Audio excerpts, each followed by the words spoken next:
എന്നാ കേട്ടോ, വസ്തഗാസ ബിഹി നൂഹും ഫനജാ മിനർ റദാ. വസ്തഗാസ ബിഹി മുഹമ്മദ് നബിയോട് സഹായം തേടി നൂഹ്.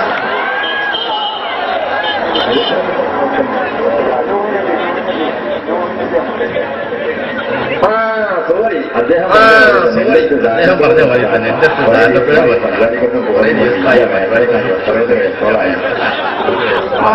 ഇയാളൊക്കെ എന്നും പരിപാടിക്ക് പോയി അങ്ങനെ ഉണ്ടാവും. നിങ്ങൾ കൂക്കണ്ട, കൂക്കം വരാറുണ്ട്. ഞാനതാ ഇയാൾ പൊട്ടത്തിറങ്ങണ കൂക്കാനും സക്കരിയുണ്ട് ഇവിടെ.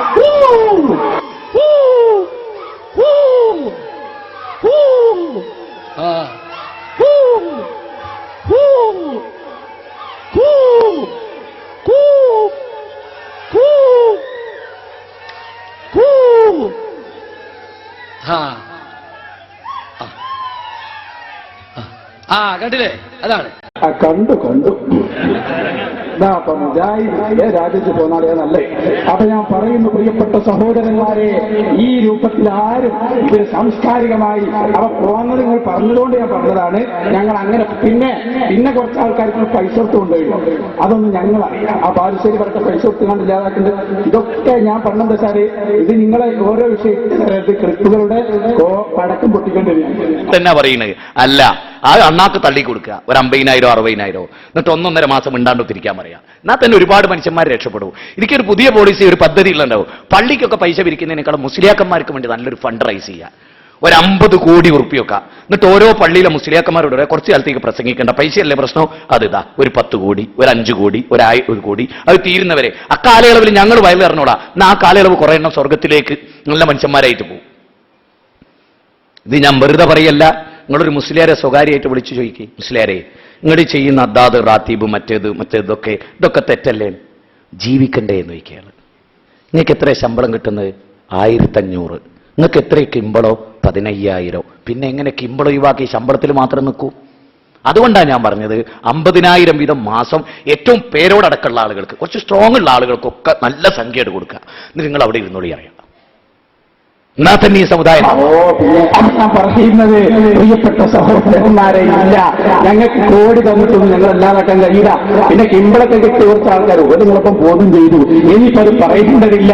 ഞങ്ങൾ പറയുന്നു, ഇവിടെ ഒരു കാര്യം വ്യക്തമായി, ഇന്ന് വരെ നിങ്ങളുണ്ടാക്കിയ എട്ടുകാലിയുടെ വലയിത ഈ മുട്ടിലിൽ വെച്ച് ഞങ്ങളിതാ ഊതി പാർപ്പിച്ചിരിക്കുകയാണ്. ഇതിന്റെ അന്തരീക്ഷത്തിൽ മരിച്ചവരോട് ഏതെങ്കിലും ഒരു നെറ്റി തേടിയിട്ടുണ്ടോ? ഞങ്ങൾ 1000 കുതിരശക്തിയോടെ പറയുന്നു, ഉണ്ട് ഉണ്ട് ഉണ്ട്. തൗഹീദിന് വേണ്ടി വന്ന തൗഹീദിന്റെ പടനായകനായ അന്ത്യനാളിന്റെ ഈ പരിശ്രമം മഹാനായ നബി റൂഹുല്ലാഹി ഈസാ ത്തിന്റെ സമീപത്ത് കൊണ്ട് പുതിയ സഹായത്തിന് കുറിക്കുന്നു. അത് സഹായത്തിന് വേണ്ടിയുള്ള തുടിയാടെന്ന് മുജാഹിദിന്റെ നേതാവ് അല്ലാമ ഹാരൂസി റൂഹുൽ മആനിയിൽ വളരെ വ്യക്തമായി രേഖപ്പെടുത്തുന്നു. ഇനി മുഫസ്സിർ പറഞ്ഞില്ല പറയണ്ട, അതും പറഞ്ഞിട്ടുണ്ട്. അത് ഈസാ നബി വരുന്നത് ഇമാമൻ ഹകമ, ഇവിടുത്തെ ഭരണാധികാരിയായി. അപ്പൊ അത് നമ്മൾ സമ്മതിച്ചു. ദ്വാരിക്കുക, അല്ലാഹു ഹിദായത്ത് നൽകുമാറാകട്ടെ. നമുക്ക് സത്യം പറഞ്ഞു കൊടുക്കാനേ കഴിയൂ, അല്ലേ? ഉറങ്ങുന്നവനെ ഉണർത്താം, ഉറക്കം നടിക്കുന്നവനെ ഉണർത്താൻ കഴിയില്ല. അതുകൊണ്ട് ഞങ്ങൾ ദുആ ചെയ്യുന്നു, അല്ലാഹുവേ നീ ഹിദായത്ത് കൊടുക്കണേ. ഇനി എല്ലാവർക്കും മനസ്സിലായല്ലോ. അതുകൊണ്ട് വേറെ ചോദ്യം ചോദിച്ചു. നമ്മള് ഇവിടെ ചോദ്യം ചോദിക്കാൻ വേണ്ടിയിട്ടാണ് വന്നത്. അപ്പോൾ നമ്മൾ ചോദ്യം ചോദിച്ചാൽ നിങ്ങൾ ഉത്തരം പറയുക, സമാധാനപരമായി തിരിഞ്ഞു പോകണ ഒരു അന്തരീക്ഷമാണ് നല്ലത്. അല്ലാതെ ഇതിങ്ങനെ അങ്ങോട്ടും ചോദിക്കുക, അവരും പറയാ, ഒരു ശരിയായ ഏർപ്പാടുകളല്ല. എന്റെ ചോദ്യം ഇതാണ്, വിശുദ്ധ ഖുർആനിലെ 4-ാം അധ്യായം സൂറത്തുൻ നിസായിലെ വമാ അർസൽന എന്ന് തുടങ്ങുന്ന ഒരു ആയത്ത്, ആ ആയത്ത് മാലിയക്കൽ സുലൈമാൻ സക്കാഫി അദ്ദേഹത്തിന്റെ സുന്നത്ത് ജമാഅത്ത് എന്ന പുസ്തകത്തിൽ തിരുമറി നടത്തുകയും തെറ്റായ അർത്ഥം നൽകി അള്ളാഹു അല്ലാത്തവരോട് പാവമോചനം തേടാൻ ഖുർആനിൽ തെളിവുണ്ടാക്കാൻ ശ്രമിക്കുകയും ചെയ്തിരിക്കുന്നു.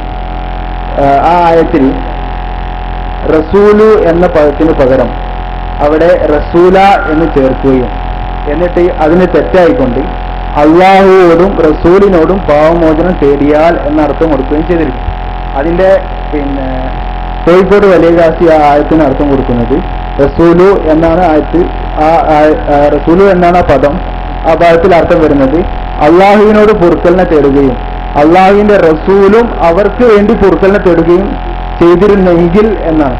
ഇത് നേരെ തിരുമറി നടത്തി റസൂല എന്നാണ്. അത് പൂർത്തിയാക്കട്ടെ അടുത്ത ചോദ്യം. അല്ല ചോദ്യം കംപ്ലീറ്റ് ആക്കട്ടെ സാർ. അല്ല അതല്ല, നിങ്ങൾ ആ പറഞ്ഞ തിരുമറി നടത്തിയെങ്കിൽ ഞങ്ങൾ ഇതന്നെ വേറെ ചോദ്യമല്ല. ഇതന്നെ കഴിഞ്ഞോ? ഇല്ല കഴിഞ്ഞു. അവർ റസൂലു എന്ന പദം റസൂല എന്നാക്കി മാറ്റുകയും അള്ളാഹുവോടും റസൂലിനോടും പാവമോചനം തേടിയാൽ എന്നാക്കി മാറ്റുകയും ചെയ്യും. അതിന്റെ പിന്നെ സ്കാൻ ചെയ്തെടുത്ത കോപ്പിയാണ് കയ്യിലുള്ളത്. മറുപടി പറയാനുള്ളത് പറഞ്ഞു. അതായത് ആ പറഞ്ഞത് ഒരിക്കലും ഖുർആൻ തിരുത്തിയതല്ല എന്റെ പ്രിയപ്പെട്ട സുഹൃത്തെ. അത് റസൂലു എന്ന് ആ നിങ്ങൾ വായിച്ച അതേ പുസ്തകത്തിൽ 3 സ്ഥലത്ത് ഈ ആയത്തും അതിന്റെ അർത്ഥമുണ്ട്. എല്ലാ സ്ഥലത്തും റെഡിയാണ്. പക്ഷെ പ്രിന്റിംഗ് ഇത് ചെയ്ത് പ്രിന്റിംഗ് എന്ന് പറഞ്ഞാൽ ഞാൻ നേരത്തെ പറഞ്ഞത് മത്സ്യമായ വലിയൊന്നല്ല, ചിലപ്പോഴൊക്കെ എത്തും. അപ്പൊ അതുകൊണ്ട് തന്നെ റസൂല എന്നത് റസൂലു എന്നത് പ്രിന്റിംഗ് മെഷീനിൽ തെറ്റായി റസൂല എന്ന് അത് ഞങ്ങൾ തന്നെ അത് തിരുത്തിയതുമാണ്. അപ്പൊ അത് ഒരു വിഷയം ഖുർആൻ തിരുത്തി എന്നല്ല നിങ്ങൾക്കും അറിയാം, തിരുത്തിയതാണെന്ന് നിങ്ങൾക്കും അറിയാം, എല്ലാവർക്കും അറിയാം. അത് നമ്മളെ ബാലുശ്ശേരിക്കാരൻ തന്നെ പറയുന്നുണ്ട് അത് സുലൈമാൻ സഖാഫി തിരുത്തിയും. അതെല്ലാവർക്കും അറിയാം. ഖുർആൻ തിരുത്തൽ പോയിട്ട് ഞങ്ങൾ ഒരു പണി നിങ്ങൾ ചെയ്യൂല.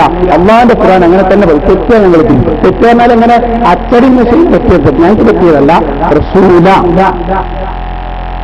അതൊക്കെ ഞാൻ നിങ്ങൾക്ക് ചോദിക്കാൻ അവസരം തരും ഇൻഷാ അല്ലാഹ്. അപ്പൊ അത് തെറ്റ് തിരുത്തുകയാണ് എന്ന് ഓർമ്മ ഇത് ഞങ്ങൾ കേൾപ്പിച്ചത്. അതിനാക്കോട് മൈക്കോട് അയാൾക്ക് എന്താ പറയുക? അല്ല അയാൾക്ക്